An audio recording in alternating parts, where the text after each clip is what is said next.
I'm on my way. Yes, I've got it. Set course to B206 planet. Here I come, travel the whole space-time continuum. I'm on a mission cause it's time to find the meaning of life.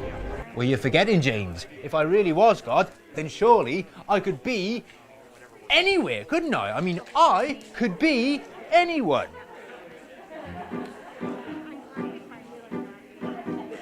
Hello, James. Something in this town had the people petrified. A killer crept the streets at night. Hello, can everybody Who'd hear be me? next to die? All right. So welcome to Pundemonium, everyone. My name is Art Allen. I am the creator and sometimes host of Pundemonium. Thank you. By round of applause, how many people have ever been to a Pundemonium here or out in the wild before? Ooh, lots of new people. This is exciting. So we have a pun competition in 3 rounds today. I believe we have 4 contestants. There is a little bit of uncertainty. I've been trying to reach one of the contestants and haven't been able to. So we'll see. First round, we have all 4 contestants going one at a time, and they will make puns for you that they have prepared for approximately 2 minutes. I'm not going to be super strict about the time, but it will be a short but substantial amount of puns, and they will then be judged by 5 audience judges. And I am going to designate the audience judges now. Normally we do this sort of like analog on whiteboards where you write down the number, but today we're going digital, and you will use your fingers to give from 1 to 10. And so let's see. You, on the very end, do you want to be a judge? No? Okay. How about this? Raise your hand if you want to be a judge. All right. I'm looking for ones up front. All right. MST3K, you got it. I love your dress. Is that Dinos? Dinos. Oh, yes. Okay. You up front in the white shirt here, and then you right behind him there. So we have now 5 judges, and they will give scores from 1 to 10 based on what they think of the performance. If they want to judge on, well, there were only 15 puns and I was expecting 75, that is a perfectly valid way to do it. And if they say there were no puns in there, but boy did I laugh, 10 out of 10, that's also perfectly fine. If you have any complaints or nitpicking, talk to the judges. I can't do anything. It's out of my hands. So that will be the first round. The second round at a normal show outside of CONvergence would be a little different. We would draw new topics and then have some improvised punning. But today we are going to just do a straight repeat of the first round. And then the top 2 contestants will go into round number 3, where they will be given a topic to share, and they will go head-to-head, riffing back and forth, making puns on the same topic, and then the 5 audience judges will ultimately decide the winner between those 2. So, Does everybody understand what's happening? Excellent. I'm going to leave that there. Our first contestant in round number 1 is Michael.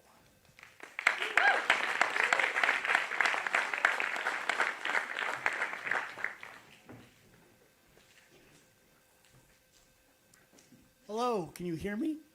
Woo! Wonderful, great, all right. So my first topic, once I unlock my phone, my first topic for you is Star Wars. So, I was out the other night at this, or what's that place where you can get drinks? Someone makes you drinks. You know that? Bar, thank you, bar, okay. Anyway, so I thought I'd try my Luke out and see if I could find a good Leia for the night. But I didn't want to just go Han Solo on my Wookiee that night. Anyway, point is, it just so happened to be bingo night. I bought a card. I sidled up to a table. A new round had just started. And I missed the first order of numbers. And the table next to me, they were able to fill me in. They're like, B1. Okay.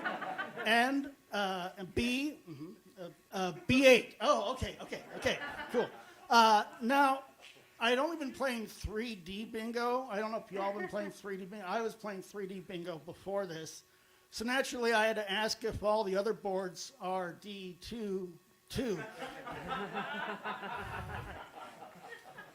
I messed that up because I have it written down as R2D2. So anyway, point of the story is that's when the music changed. We had been listening to some acid jizz, that's, jazz in the Star Wars universe, if you weren't familiar with that. Anyway, point of the story is then Move Along came on. And it was so jar-jarring, I blew milk. I blew milk right out my nose. I decided it was time to step outside for a quick snoke. This car pulled up, and I lost all interest in the bingo game because, man, DeLoreans are cool. This lady got out of the driver's side covered head to toe in Tatooines. We struck up a great conversation, and things are going great. She asked if I was seeing anyone. I said, nah, boo. I asked where she worked, and, my job? The Hut. Impressive, I know, that I had missed the pizza delivery sign on the car. You would think that would have been tip number 1. Anyway, this car full of teens drove by at that exact moment, and it looked like one of them had dropped trow. But I know better. That's no moon. And it ended up not working out for us, but I guess I'm just looking for love in all the wrong places. Anyway, this last pun is for Art. Blaster, I hardly knew her.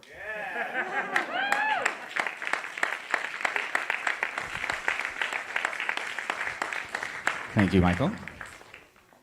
All right, so judges, let's see your hands. I see a 7 here, and a 9, and a 7, and an 8, ooh, and a 6. All right, a Star Trek fan, I guess.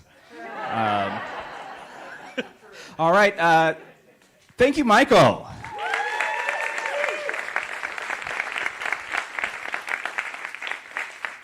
Our next contestant in round number 1 is Jolynn. Is Jolynn here? Yes. All right.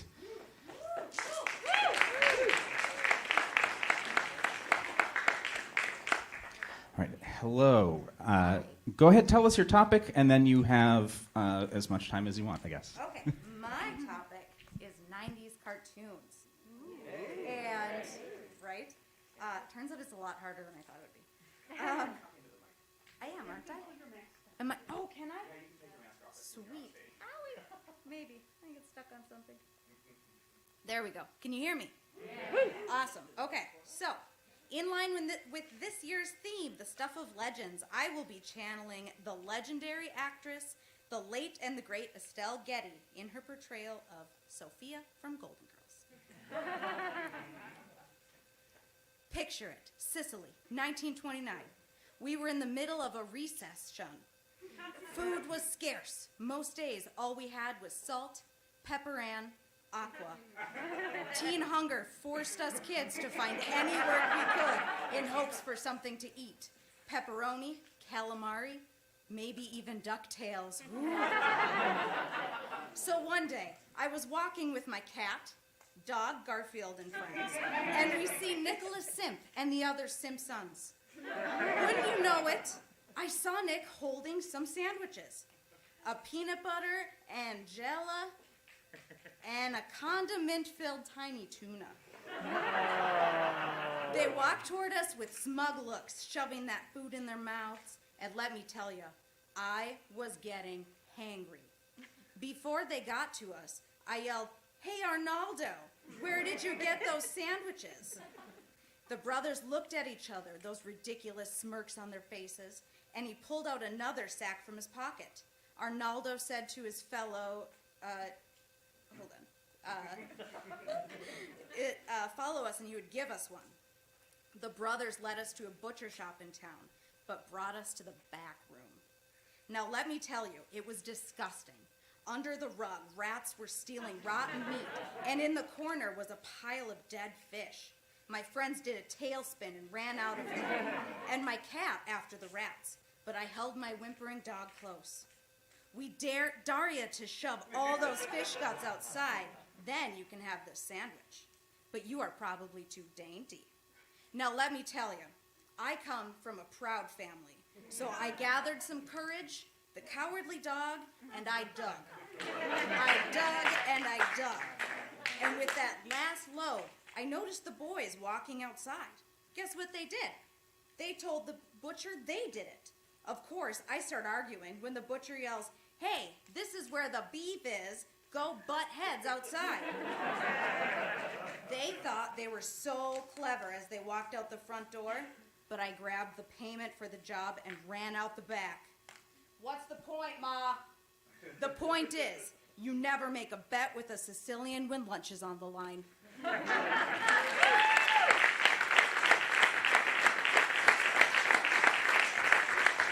Thank you, Jolene. Okay, judges. Okay, right here I see a 10. That's exciting. Behind the 10 is a 7. Another 7. An 8. And another 8. A very symmetrical set of scores. All right. Thank you, Jolene, everybody.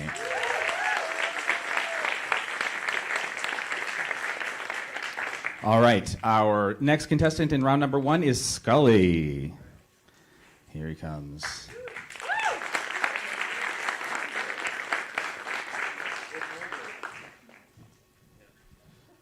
All right, hello, Scully. Hello. Yeah, go ahead, get your mic ready, tell us your topic, and then take it away. So he gave me the topic, they might be giants, and I said, Art, how many people at a nerd convention are going to know they might be giants? Good. Okay, this is going to go smoother than I thought. So, it's been a while since I've been out and about in the world, and when I got dressed to come here, I realized that I had not worn shoes in months. So, I tried to put them on, and there was an entire robin's nest in there. It was like a birdhouse in my soul. You got to go for the low-hanging fruit first, right? Because, like, thinking about They Might Be Giants, it just brings up a flood of memories, you guys. Like one Lincoln to another,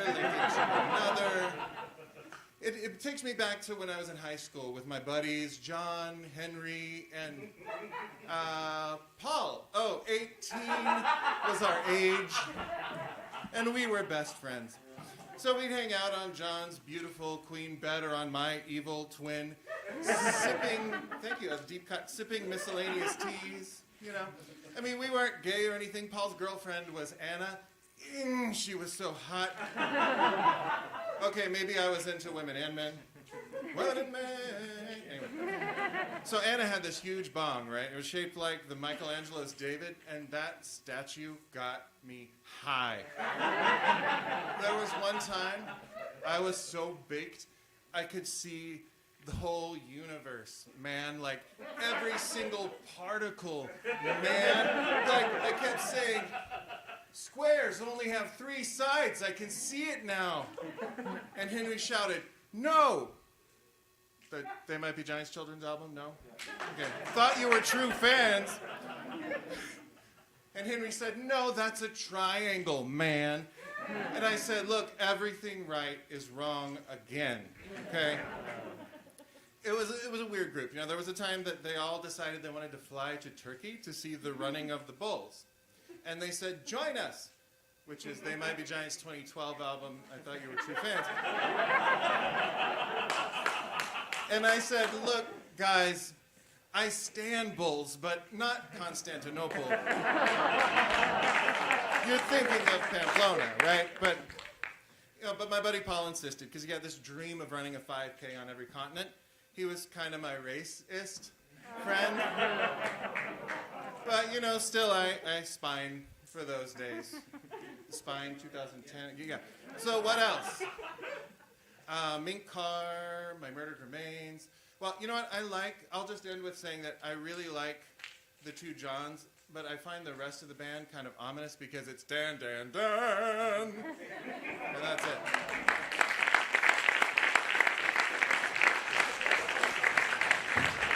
Thank you, Scully. All right, judges. Another 10, followed by a 9, and a 6. I'm a Bare Naked Ladies fan.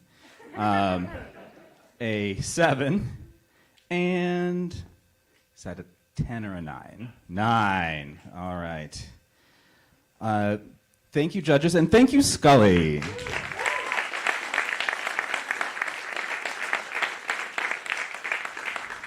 All right, our last contestant in round number 1 is Lindsay.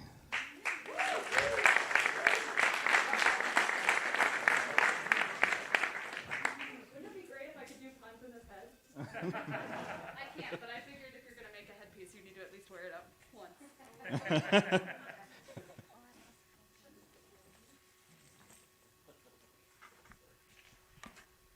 My first topic is The Matrix. I heard the other pun performers were really relieved they didn't get this topic, and you know what? They should be. They really dodged a bullet. Speaking of bullets, what do you call it when the female lead of The Matrix gets shot? Holy Trinity. What's the secret to painting the scenery in The Matrix? Just apply a few trench coats. I was actually going to do Matrix cosplay in honor of this topic today, but I ran out of time. But you know what they say, better late than pleather. It actually always bugs my partners a lot when we watch The Matrix together, because I like to come up with cutesy little theme songs, and it's kind of a serious movie.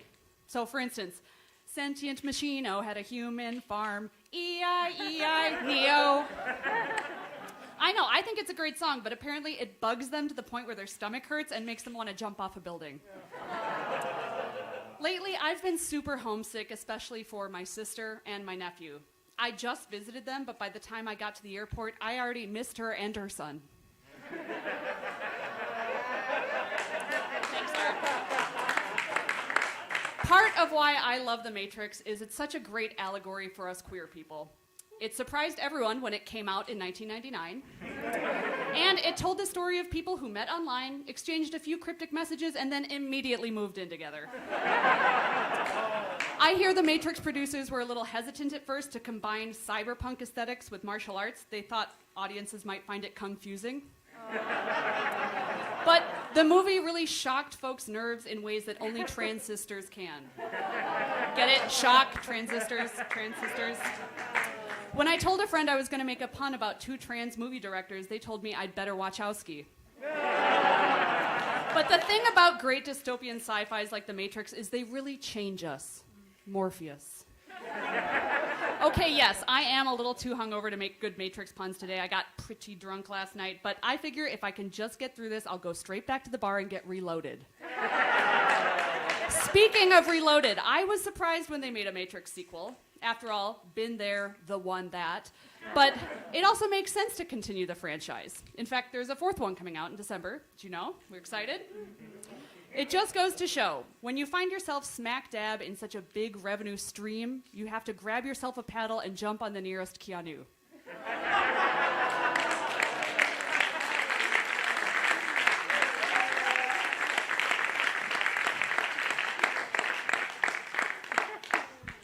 All right. So we have a 10. That was fast. Another 10. Oh, no, that's a 9. Okay. And then another 9.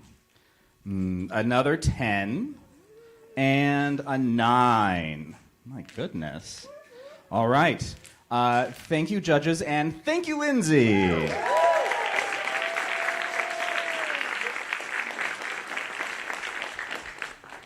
All right, so now we get to do that all over again.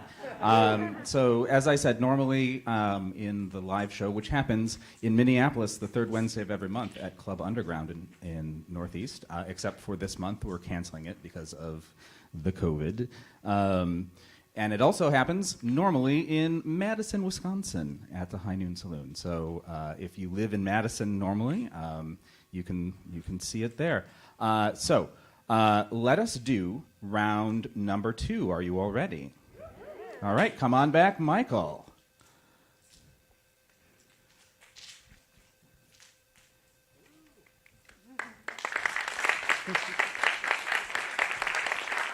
Well, thank you. I was going to tell you to hold the applause, but you did that already.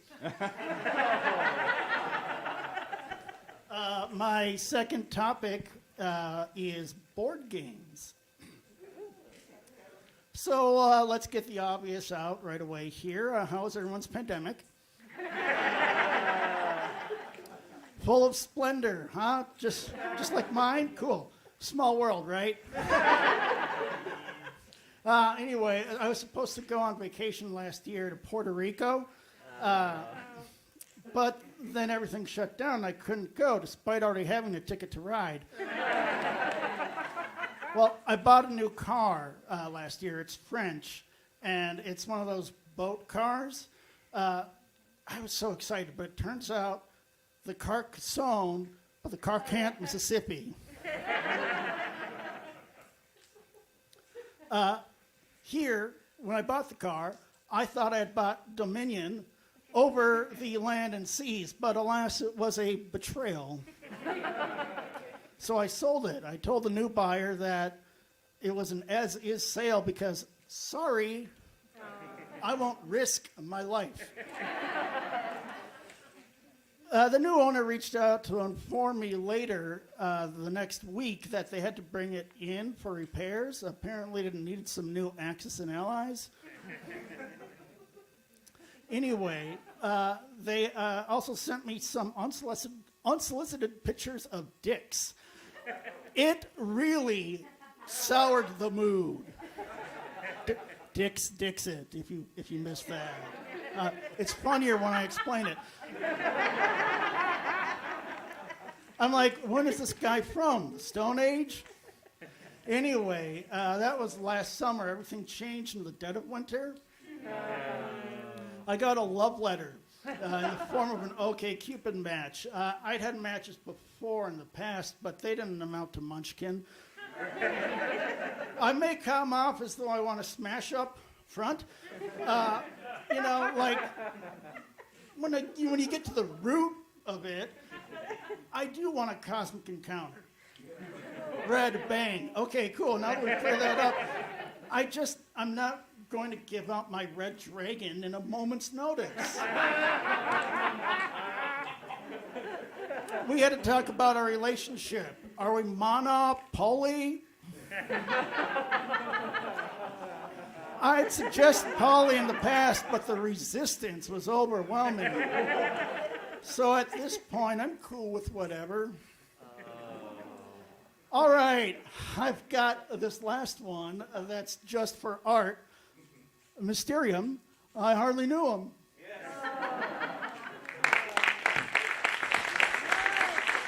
All right, judges. Let's see. Let's see some scores for Michael. All right, a 10. All right. An 8. This is putting my very basic arithmetic skills to the test. Another 8. A 9 and that's an 8. All right. Thank you, judges, and thank you, Michael.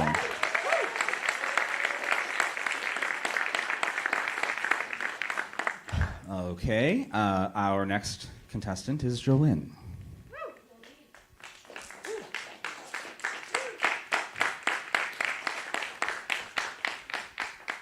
I didn't finish writing the rest of this in one piece of paper, so it might be a mess paper on here. Okay, this round will be similar and will be modeled after fellow Minnesotan and Golden Girls Rose Nyland, who, of course, is played by the magical Betty White. My theme is Harry Potter.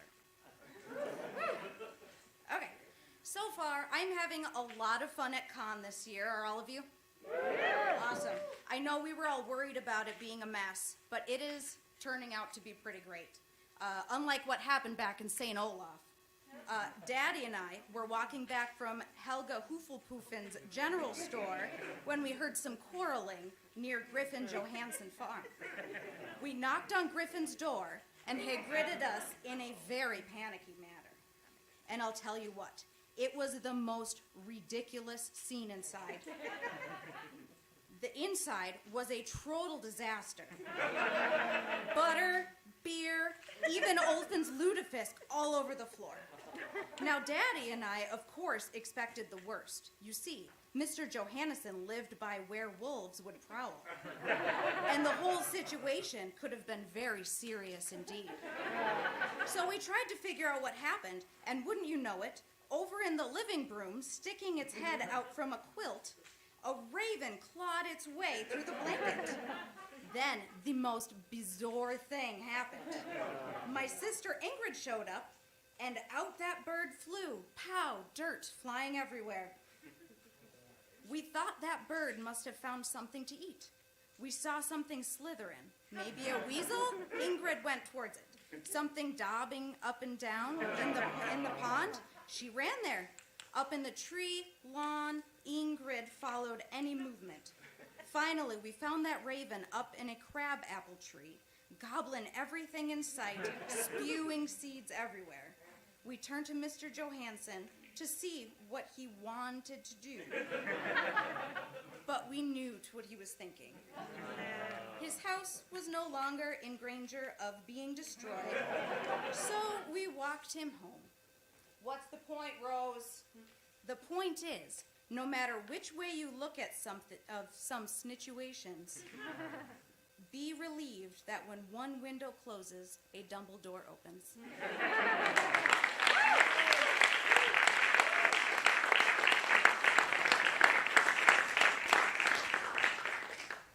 All right, judges. 7 for the Harry Potter jokes. 9 up here. A 7 as well. A 10. Wonderful. And an 8. All right. Thank you, judges, and thank you, Jolynn.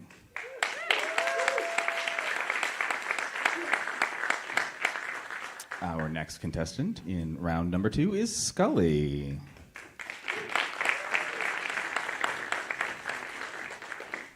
Hello again. Sorry, I'm tall. My topic is computers. And I know, aren't they great? Anyway. I feel like this whole year just kind of zoomed by. Anyway, that was a bonus joke. I just came up with it. Anyway, I'm still a little, spun because I had kind of a hard drive getting here. I mean, don't get me wrong, Minnesota is a solid state, but you guys have way too much public transportation. I got stuck behind, serial buses. And I almost almost wanted to ram them, but I was afraid if I did, I would miss the gig. So I know that joke bites, but wait till you hear my sequel. ISQL? Fine. Sorry, that was terabyte. I apologize. Someone really ought to monitor these jokes. Maybe there are a few keyboard audience members who would want to, because looking out, I see there are a couple of Legend of Zelda cosplayers out there who are looking a little twitchy, so maybe those hyperlinks could help out a little bit.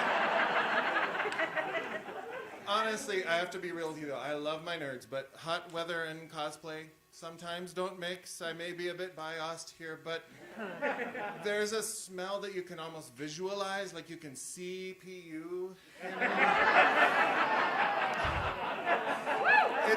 It gets a little gooey in here. You all must be sweating under your Wizzy wigs. Like the 4 people that got that thought it was awesome, and that was my goal. Okay, but does anyone have any intel on the best after parties? Because I want to eye myself to some drinks.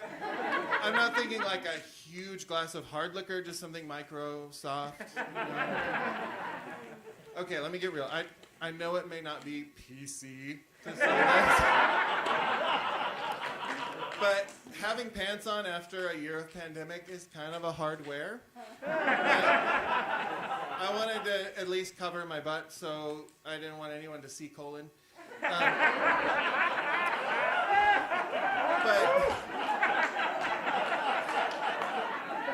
But honestly, I do sometimes wish that we could go back to our nation before COVID. You know, the USB-C.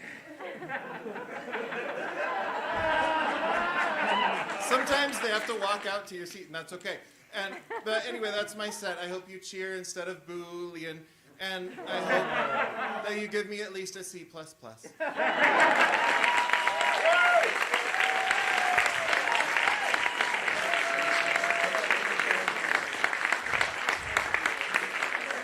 It's Scully, everyone.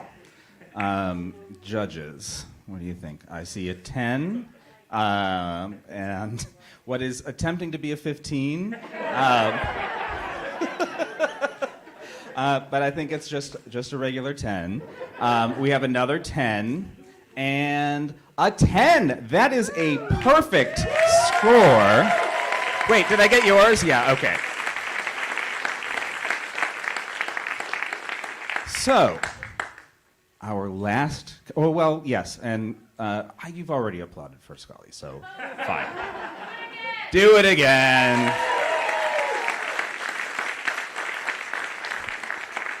Very good. Now everybody's happy. Our last contestant in round number 2 is Lindsay.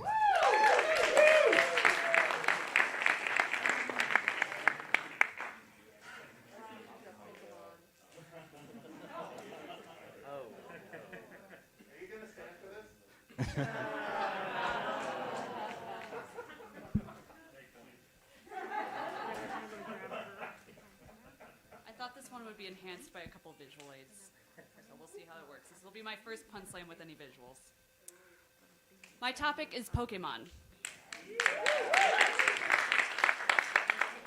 Let's go. I have so many Pokemon jokes, but in the interest of time, I knew I needed to just pick a few. If you like that one, let me tell you a Psyduck joke that'll really quack you up. Pokemon has really made me want some more unique pets in my life. I told my partner I'd really like a hybrid between a cat and a dog, ideally that can evolve 8 different ways, but they told me I've been watching too much Eevee. The whole premise of Pokemon is that you collect wild creatures and then battle them against each other, but my problem with it is that many of them do not seem well suited for fighting at all. For example, we've got Rattata.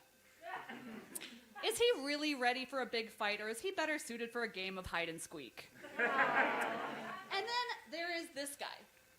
His power is literally sleeping. Sleeping. I guess weighing in over 1,000 pounds and standing over 6 feet tall, though, he does make up for what he snorlax. Speaking of sleeping, can we talk about Jigglypuff? Cute, but I have never seen Jigglypuff dominate in a battle. At best, I'd say he just skates lullaby. And then there are some, frankly, lazy ones. This guy, his name is Licky Tongue. His power is, you guessed it, his tongue. Apparently there are parts of the internet for adults where Licky Tongue spends a lot of time with feet, but I don't go to those websites because I am lactose intolerant. But we do have our classic crowd pleaser Pokemon. Do we love Squirtle? Yeah. Shell yeah. He may not be super powerful, but he doesn't care what people spray about him. In contrast, there's Magikarp, and when he evolves into Gyarados, he's kind of a jerk, right? I mean, you can pass him on the shoreline and he won't even wave.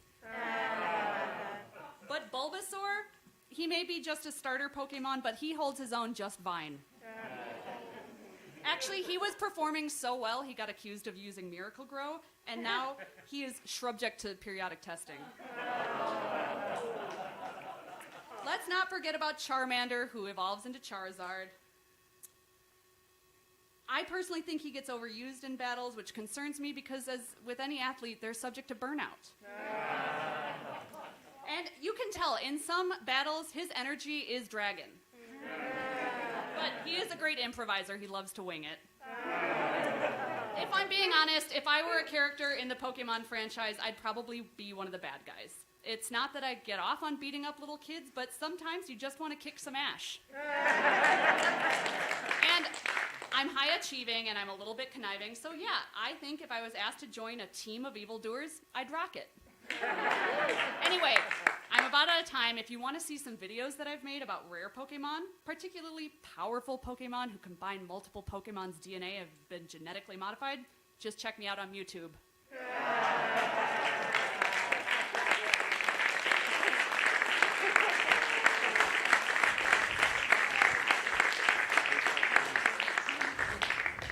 Okay, judges, let's see your love for Pokemon.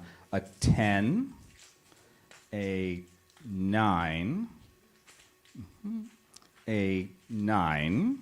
Okay, very good. I have that. Another 9, and an 8. All right. Thank you, judges, and thank you, Lindsay.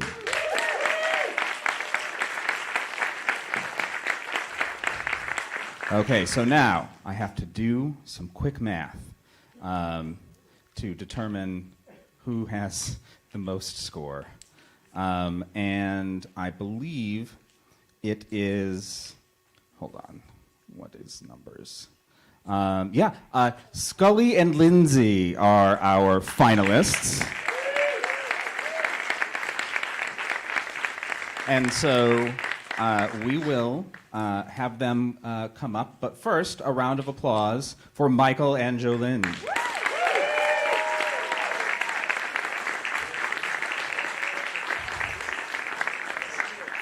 So, Scully and Lindsay, will you join me on the stage? I am going to search for the other microphone. It is somewhere. I don't know.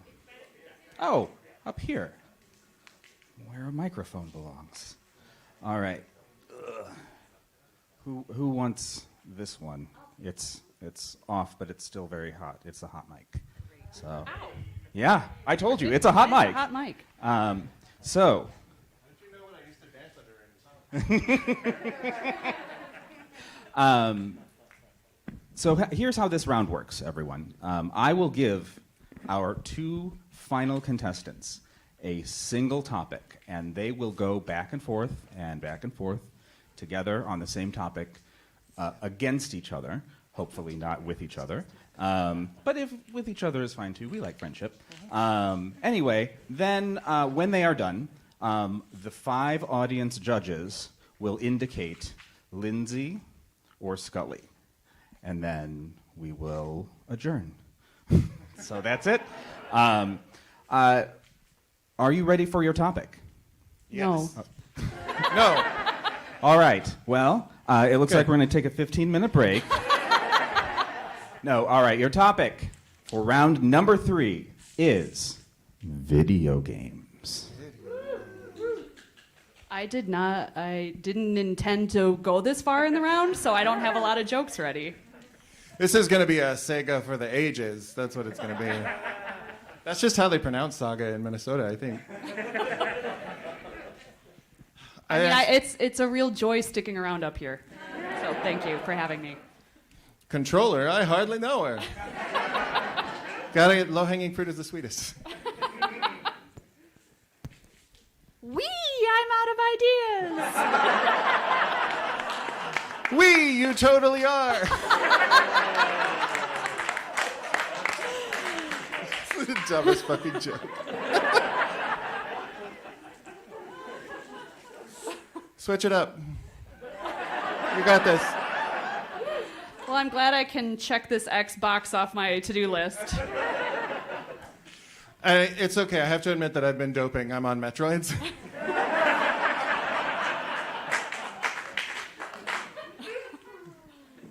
I want to make a Tetris joke, but I feel kind of blocked. Just wouldn't fit.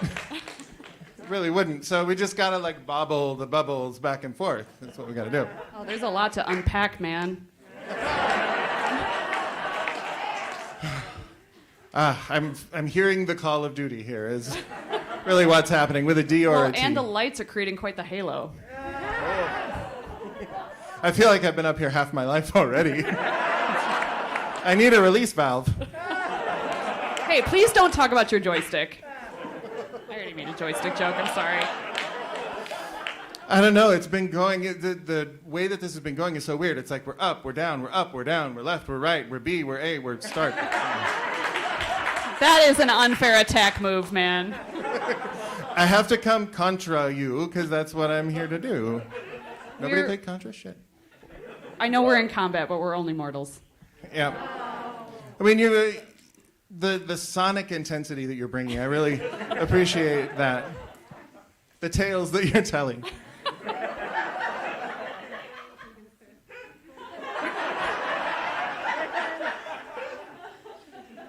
It's just mega, man. What are you putting down? I'm just a bomber, man. Yeah. You're so wily. I love it. Like a Dr. Wily. Or is he Dr. Eggman now? I don't know. I can't keep up. Here we go. No, there are no other games. Well, I think we can at least agree that this is a triumph. Yeah. Please don't give me an F or a 0 on this one. A few people played. All right, that is the end of round number 3.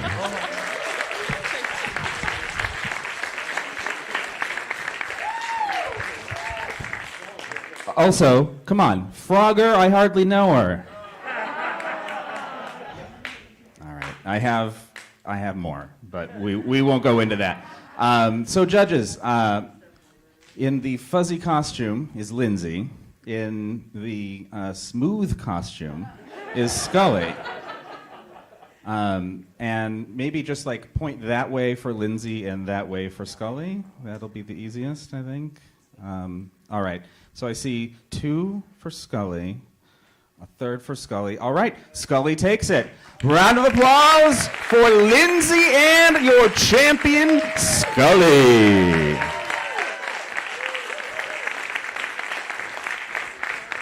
All right, thank you so much for coming to Pundemonium. We will hopefully be back next year, if there is an Earth next year.